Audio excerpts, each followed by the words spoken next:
दरम्यान बुलेटिनमध्ये एक breaking news येते। विधिमंडळात गोंधळ घालणाऱ्या सदस्यांचं निलंबन करण्यात आलंय।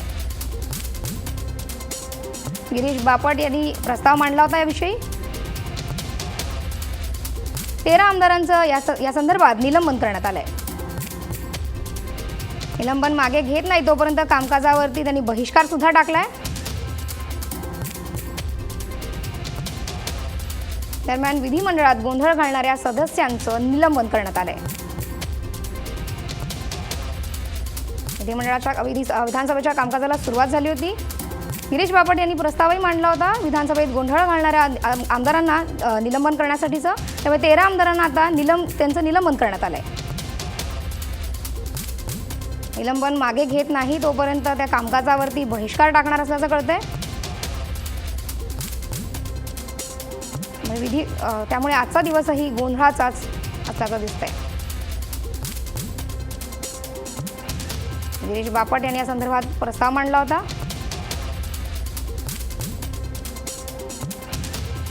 19 आमदारांना आता निलंबन करण्यात आल्याचं कळतंय। या संदर्भात अधिक माहिती घेऊयात आपले प्रिन्सिपल करस्पॉन्डंट पंकज रवी यांच्याकडून। पंकज, या पद्धतीने निलंबन करण्यात आलं आहे 19 आमदारांचं, नेमकं काय सांगशील याविषयी? अतिशय महत्त्वाची बातमी। 19 जणांचं जे आहे ते निलंबन करण्यात आलेलं आहे। याच्यामध्ये विजय वडेट्टीवार असतील, DP सावंत असतील, जितेंद्र आव्हाड असतील, अशी माजी मंत्री राहिलेल्या अनेकांची नावं आहेत। राहुल बोंद्रे आहेत, DP सावंत आहेत, विजय वडेट्टीवार आहेत। या 19 जणांना जे आहे ते आजपासून म्हणजे 22 मार्च 2017 पासून 31 डिसेंबर 2017 पर्यंत जे आहे ते निलंबित करण्यात आलेलं आहे। म्हणजे विरोधी पक्षाच्या या 15 आमदारांचं निलंबन जर का कायम राहिलं तर येणाऱ्या जे हिवाळी अधिवेशन असेल किंवा पावसाळी अधिवेशन असेल या दोन्ही अधिवेशनामध्ये त्यांना सहभागी होता येणार नाही। विरोधकांमधली मोठी नावं आहेत, जितेंद्र आव्हाड असतील, त्याच्यानंतर विजय वडेट्टीवार असतील। ही लोक सातत्याने जो आहे तो प्रश्न मांडत असतात। त्याच्यामध्ये जयकुमार गोरे आहेत, काँग्रेसचे आमदार, मानखटावचे ते आमदार आहेत, यांच्यावरती निलंबनाची कारवाई करण्यात आलेली आहे।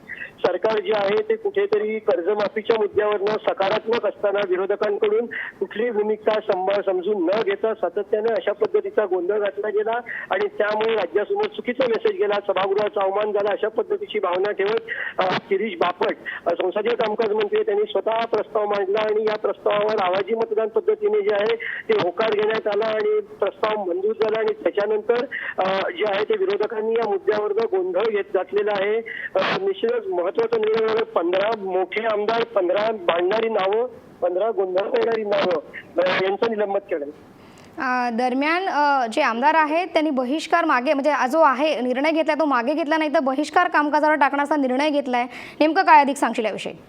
विरोधकांनी जर भूमिका घेतलेली आहे, जर का हा निर्णय मागे घेत नाही तोपर्यंत बहिष्कार टाकणार। सभागृहामध्ये कामकाज सुरू झालेलं आहे। लक्षवेधी सूचना जे लक्षवेधी आहेत त्याच्यावरती लक्षवेधी चालू आहेत आणि यामुळे जे आहे ती कामकाज पुढे रेटून नेलं जाईल सरकारकडनं, अशीच कुठेतरी स्थिती सध्या निर्माण झालेली आहे। धन्यवाद पंकज, तू दिलेल्या माहितीबद्दल। दरम्यान 19 आमदारांचं निलंबन करण्यात आलेलं आहे, ही सध्याची ब्रेकिंग न्यूज आहे। विधिमंडळात गोंधळ घालणाऱ्या सदस्यांचं हे निलंबन करण्यात आलं आहे। यात 19 आमदारांचा समावेश असल्याचं कळतंय। गिरीश बापट यांनी या संदर्भात प्रस्ताव मांडला होता। यात जितेंद्र आव्हाड असतील किंवा अन्य सदस्यांचाही समावेश असल्याचं कळतंय।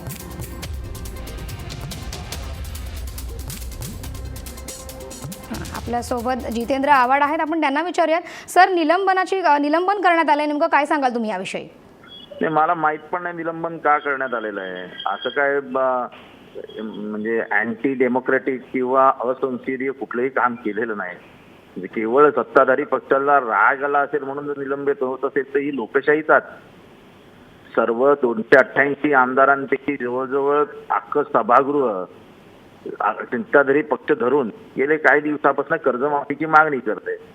त्याच्यामध्ये काय चूक आहे? एकीकडे आमच्या आया बहिणींच्या बांगड्या फुटतायत, कुंकू पुसली जात आहेत, लोकांची पोराबाळांची शिक्षण उद्ध्वस्त होतात, घरसंसार उद्ध्वस्त होत आहे, घरच्या माणसाने आत्महत्या केल्यानंतर हे सगळे करते आणि त्या आत्महत्या होऊ नयेत, त्या रोखाव्यात म्हणून कर्जमाफी द्या असं जर कोणी म्हणत असेल तर त्याच्यावरती निलंबनाची कारवाई करणं म्हणजे काय? म्हणजे ह्याला कुठला ही अमानवी कृती आहे। म्हणजे तुम्हाला माणुसकी जपण्याचं देखील आता हे राहिलेलं नाही। मला वाटतं की असं निलंबन वगैरे करून तुम्ही फक्त सत्तेची मस्ती दाखवू शकता, पण लोकही आज ना उद्या मस्ती उतरवतील। कारण का मला वाटतं की एकदाही सत्ताधारी पक्षाच्या दिशेने कुठला आमदार गेला नाही, अध्यक्षांच्या जवळ कुठला आमदार गेला नाही, त्या वेलमध्ये उतरून म्हणजे जे विधानसभेतलं वेल असतं त्याच्यामध्ये उतरून जर कोणी घटनाबाजी केली म्हणून जर निलंबन होणार असेल तर मला वाटतं एकूणच फार संख्या कमी आहे. विरोधी पक्षातले 80च्या 80 आमदार ओरडत होते, त्या 80 जणांना सस्पेंड करून टाका, म्हणजे तुम्हाला स्टेशन बिनविरोध काही न करता चालवता येईल. त्यात काय सर, हे निलंबन झालंय याचा अर्थ सरकार ह्या लोकांच्या समस्येवरती गंभीर नाही असं वाटतंय का?